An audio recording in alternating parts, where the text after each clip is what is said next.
Bibili ba kayo ng grilled inoki kung kamukha ni Jillian White ang magtitinda sa inyo? Abay! Hello, magandang gabi. Anong paninda nyo rito? Ito, bossing. Musok pa. Pork inoki. Pork inoki? Yan. Nation ganyan. 60 pesos to, bossing. At yung pork namin, 60 pesos.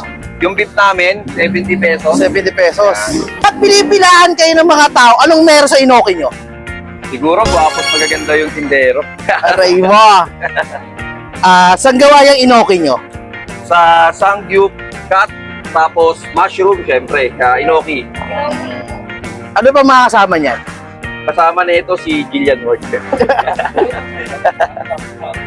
Hindi, ang kasama na ito, meron siyang lettuce, at meron din siyang cheese, at meron ding chili, at saka double cheese to, kuya. Kailang inoki kayo sa isang araw? Hindi namin matansya. Basta, marami pa rin nadidisappoint kasi maraming nauubusan. Sa ngayon matatagpuan? Located lang pala kami sa Barangay 178, Iko Camarin, Caloocan. I-waste ko lang Potato Corner at Epipani. Sa gitna lang kami nun. Kasi namin alam kung saan yung waste nito eh.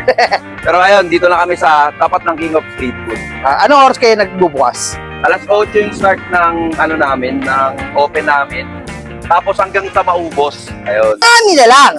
Tikman na natin to. Nandito nga ako ngayon sa may bandang Kaba ng Camarin, Caloocan. Dinayo ko yung sikat at nag-trending ngayon na inoki rito. For 60 pesos, meron ka ng 6 na piraso. Yung pork inoki yan ha. Hindi yan basta-basta. Sangyup ng ginamit yan. May beef sila na ubusan lang ako at lettuce. Kasi tingnan mo yung pila ng tao. Ang dami naghihintay oh.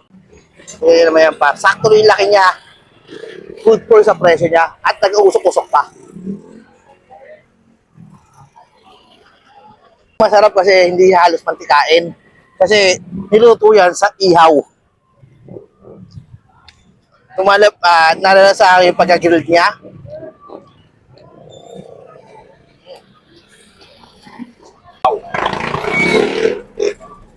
At ang sarap ng twist niya. Tumakto dito sa inoki niya. Yung nagbibigay ng twist. Ano no? Ako sa inyo, pag lumaya ko rin sa may Camarin, punta yung store nila kasi napakasarap, napakasulit at napakasulit ang pagtripan nila rito. Lalo tong inoki na to. Binabalik-balik ka ng mga tao.